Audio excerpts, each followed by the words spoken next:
My mother's name used to be on the sign out front. Dr. Ellen Hart Memorial Hospital, gold lettering, 4 feet tall. You could see it from the freeway, shining against the sun like a promise. Now it's gone, and the new name is West River Regional. Clean, corporate, no legacy. Just sterile branding, brought in by the board with no vote, no warning. Just a press release, a ribbon cutting, and a new sign installed overnight. They didn't just change the name. They scrubbed her. Plaques vanished. Portraits removed. Her biography deleted from the website. Old newspaper clippings in the lobby replaced by sponsored awards and investment brochures. Staff who asked why were told it was a rebranding initiative, a modernization effort, efficiency over nostalgia. My name is June Hart, and I wasn't going to let them bury her. Not after what she gave.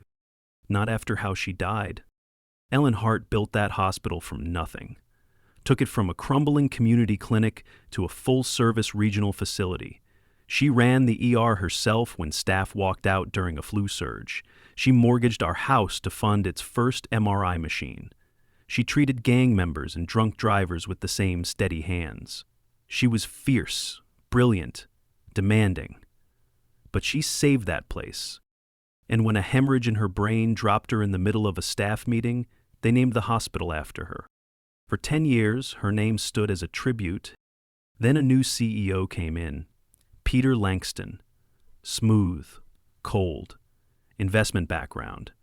Talked about operational efficiency and scalable care models. The kind of man who said patient satisfaction optimization instead of healing people. He brought in his own board, quietly replaced directors, slashed programs, cut ties with the local clinic. 3 months later, my mother's name disappeared. I worked in billing, low level, behind the scenes. They didn't know I was her daughter. I kept my last name off my badge. Ellen always told me never to trade on her reputation. So I didn't. Until now. Now I was going to destroy theirs. They started with Peter. Langston drove a silver Audi, parked in a reserved spot near the executive entrance. He left every night at 6:30 sharp. Dinner with donors, or gym, or home to his pristine condo downtown. He always wore navy. Carried a leather binder. Laughed with his mouth closed. I followed him for weeks. Watched him. Listened. Then, I stole his laptop. Not from his office. That was locked down tight. But he kept a secondary one at home. The one he used off menu. It took 2 minutes to pop his trunk and grab the briefcase while he was inside his favorite sushi place on 12th. 30 seconds more to swap it with an identical one filled with decoy papers and a disabled device. I went through it that night. Emails, contracts, notes to board members, jokes about the emotional weight of old memorials, charts showing how removing my mother's name would boost the hospital's appeal to venture partners. He called her a symbol of outdated ideals. I didn't send it to the press. Not yet. I printed them, bound them in black folders, one for every department head who still remembered Ellen Hart. Then I waited. They came to me, one by one, asked if I knew who sent them. I lied. Said maybe it was a staff member with access to internal files. Maybe someone with a grudge. I watched their faces tighten. Not rage. Fear. They understood what it meant. Whispers started, meetings behind closed doors, department heads pushing back on Langston's policies, old nurses refusing to remove Ellen's teaching protocols. A quiet rebellion. But it wasn't enough. Because the man behind the curtain wasn't Peter Langston. It was the board. 5 members who'd voted to erase her. 5 people who'd signed off on deleting a legacy. I learned their names. Deborah Shaw, real estate investor, donated land for the new parking structure, known for cutting deals that benefited her firms. Greg Temple, lawyer, represented the hospital in malpractice settlements, smiled like a lizard. Franklin Bell, head of a pharmaceutical distributor, pushed his products through pilot programs. Charlotte Vane, PR consultant, managed the hospital's image, or, more accurately, covered its sins. And Thomas Crane, retired surgeon, former friend of my mother, once called her the best doctor he ever knew. He signed the motion too. That betrayal would come last. But the others? I was going to ruin them one by one. With precision, with purpose, and with the weight of my mother's name behind every step. Deborah Shaw sat at the top of the board's financial subcommittee. She wore pearls to meetings and made phone calls during fundraisers. She also pushed through the land deal that built the new parking garage. What the public didn't know was that her firm owned the construction company that landed the contract. That was my entry point. I started with the permits, found a clerk at City Hall willing to let me scan a few zoning requests in exchange for a bottle of scotch. The records showed an LLC tied to her cousin was funded millions for site work that was never fully completed. Photos showed rebar missing, support beams off spec, safety violations buried under rubber stamps. I took it further. I accessed internal emails through a digital footprint left on Langston's stolen laptop. Deborah wasn't subtle. She bragged to the board about keeping the project in the family and recouping expenses creatively. She even attached a spreadsheet with kickbacks labeled as consulting bonuses. I packaged it all. This time, I didn't send it to staff. I leaked it to a blog run by a former patient who had sued the hospital for malpractice and lost. She hated them. She still had followers. She knew how to spin it.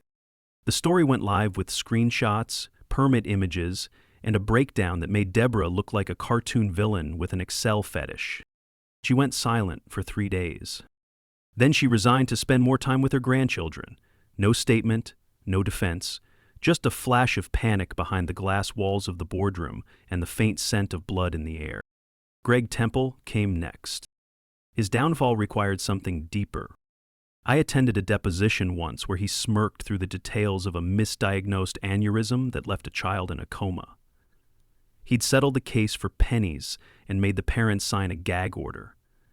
I remembered their faces. Hollow, tired, wrecked. I found them. It took weeks. The father worked late shifts at a warehouse. The mother had gone quiet. But when I introduced myself, when I said I wasn't a lawyer, that I just wanted the truth, they listened, and they gave me everything. Emails Greg had sent, condescending, dismissive. Notes from the hospital's insurance team suggesting he'd push them to settle early to avoid exposing deeper failures in imaging protocols.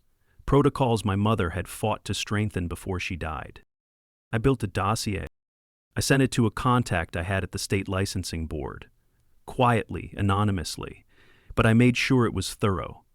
I included a copy to the Attorney General's office. No accusations, just questions, timelines, contradictions. Within a month, Greg Temple was under investigation. He didn't resign. He disappeared. Rumors said he moved to Nevada. The hospital scrubbed his name from their legal listings. That made 2. Franklin Bell was harder, slippery. He didn't make decisions on paper. He made them with handshakes and smiles over drinks. But he left a trail. Drug trials forced through without proper vetting, pilot programs for pain management that conveniently promoted a new brand of synthetic opioids. I found a whistleblower, a former pharmacist who'd left the hospital after refusing to fill a suspicious batch order. She worked at a grocery store pharmacy now, wore her bitterness like armor. She remembered my mother, said Ellen once saved her from a falling light fixture in the old OR. I told her what I was doing. She handed me everything. Order logs, email exchanges, Franklin pushing volume without oversight, telling staff to fill first, audit later. This time, I went wide.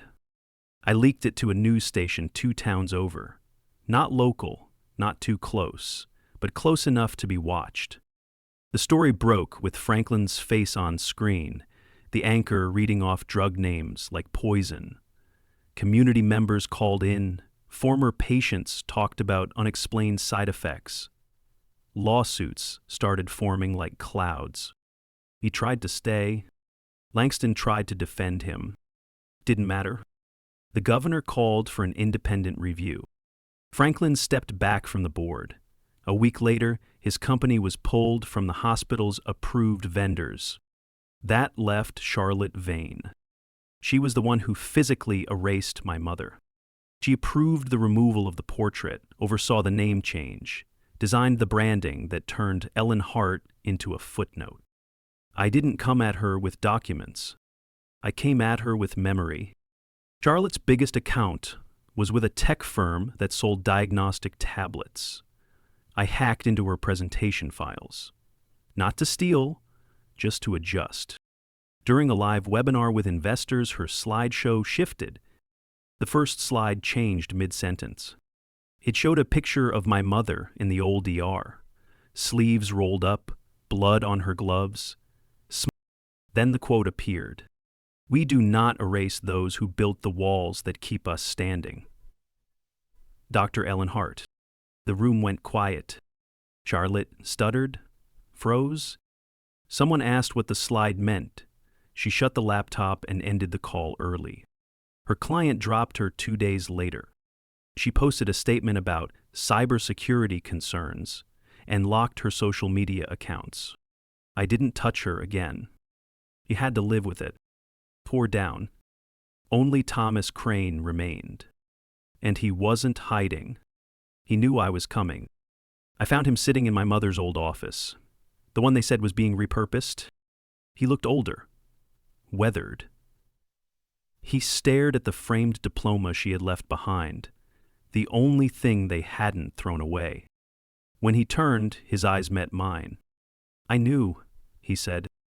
I said nothing. I knew what they were doing. I voted for it. I thought it was time to move on. "He built this place?" I said. He nodded. "I forgot that. I let them tell me we needed to modernize. I watched them erase her and said nothing. I waited." He reached into his coat and pulled out a sealed envelope. Inside was his resignation letter. "I don't deserve forgiveness," he said, "but I won't let her legacy stay buried." He walked out of that office, and he didn't come back. I stood alone in the quiet. For the first time in years, I felt the presence of my mother. And I knew the hospital still stood. But now, it was hollow no longer. Because I wasn't done. Thomas Crane's resignation shook the foundation more than anything else I had done. He had been the last of the old guard, the respected voice. When he walked away with no public statement, just a quiet exit and a heavy envelope addressed to the new HR director, people started to wonder. People inside the hospital began asking questions out loud, not in whispers. And outside, in the community, the story began to change. But the board was still standing, and Peter Langston was still in charge. For all the rot I had carved from their ranks, the head was still attached. And I had saved him for last for a reason. I needed more than his resignation. I needed his humiliation. Langston's real weakness wasn't fraud or corruption. It was legacy. He wanted to be remembered. To have his name attached to a shiny new wing. To be photographed at the ribbon cutting, shaking hands and grinning like a savior. He had approved blueprints for a new diagnostic center to be named after himself. Langston Pavilion. The plans had already been leaked in hospital newsletters. He was trying to rewrite the narrative in real time. But I had something he didn't. The truth. And the community. I began gathering testimonies. Old staff who had worked under my mother. Patients she'd saved. Former nurses. Technicians. The janitor who once told me Ellen Hart was the only administrator who said thank you. I recorded them. Video and audio. All of them answering the same question. What did Dr. Hart mean to this hospital? I collected nearly 50 testimonies in 3 weeks, edited them into a film. Simple, clean, no music, just faces, voices, honest memory. Then I timed it. The board had planned a donor gala to announce Langston's expansion, a black tie event in the new atrium, champagne, cameras, smiling executives. I got in. Not as myself. I posed as catering support. Clipboard, black clothes, headset. No one looked at me twice. At exactly 8:15, as Langston raised his glass to toast the bright future of West River Regional, the main projector flickered to life, and the film played. My mother's voice first. A crackling clip from a news segment, 10 years old. If you want to change lives, build something worth bleeding for. Then faces. Then stories. Then her name, in bold across the screen. Dr. Ellen Hart. Builder, healer. It lasted 12 minutes. Langston froze. The crowd was silent. Some cried, others clapped. When it ended, I stepped out from behind the catering table, walked onto the stage. No disguise. No hesitation. My name is June Hart, I said. And I told them everything. The name change, the erasure, the cover-ups, the resignations, the bribes, the cowardice. I listed every name, every motion passed in secret. I looked Langston in the eyes and said the words no one else had dared say. You are not a builder, you are a leech. Byzanter 3. He tried to speak, but no one listened, because the room belonged to my mother again. By morning, the video had gone viral. Local stations aired it. The paper ran a special feature titled The Woman They Tried to Forget. Langston issued a statement calling it deeply unfortunate and misleading. But the board, what was left of it, didn't back him. The next day he was fired. No celebration. No pension. Just a cardboard box and the sound of doors locking behind him. I visited his office that evening. It was empty, but behind the desk, under a half-ripped poster for Langston Pavilion, I found something pinned to the corkboard, an old newspaper clipping. The original dedication ceremony for Dr. Ellen Hart Memorial Hospital. I smiled. He had kept it all along. Even he couldn't erase her completely, but I wasn't finished yet. There was still one thing left to do. A name to restore. A promise to keep. A legacy to carve back into stone. Langston was gone. His office cleared. His name already removed from the internal emails by the time the sun rose the next day. But I didn't feel finished. I hadn't done this for a firing. I hadn't done this for spectacle. I'd done it to bring something back, something they had stolen, something they thought no one would notice when it disappeared. My mother's name? But it still wasn't on the building. The new sign still glared down from the entrance. West River Research, Regional, in bold silver letters, as cold and lifeless as the man who had put it there. I stood under it that night. It was nearly midnight and the courtyard was empty except for the buzz of the halogen lights. I stared up at it, jaw clenched, heart hollow. I thought about her walking through those doors every morning, wind in her coat, eyes locked forward. I thought about how many lives she'd saved in the trauma wing, how many children she'd delivered, how many nights she stayed past her shift just to check on patients no one else remembered. I thought about the day they took her name down and didn't even tell the nurses. That name didn't deserve to stay, so I tore it off. I didn't ask permission. I didn't file a request or raise a petition. I rented a scissor lift from a hardware store 2 towns over, paid in cash, hauled it in behind a beat-up truck I borrowed from an old orderly who still remembered what Ellen Hart did for his dying wife. At 3 a.m, I raised that lift to the top of the sign and began removing the silver letters with a drill and gloved hands. Each one screamed against the metal as it came loose. I worked fast, but not quietly. That was the point. When security arrived, I was already halfway done. 2 guards approached, confused. I showed them my ID, June Hart. Then I pointed to the name on my badge, the name they had once printed on the wall of the ICU hallway. They didn't stop me. One of them held the ladder. I pulled down the last letter just as dawn broke over the east wing. When the morning staff arrived, the name was gone. Later that day, the board held an emergency meeting. What was left of it, anyway. They offered a temporary reinstatement, a tribute, a plaque in the lobby. I refused. "She doesn't need a plaque," I said. "She needs the name she earned."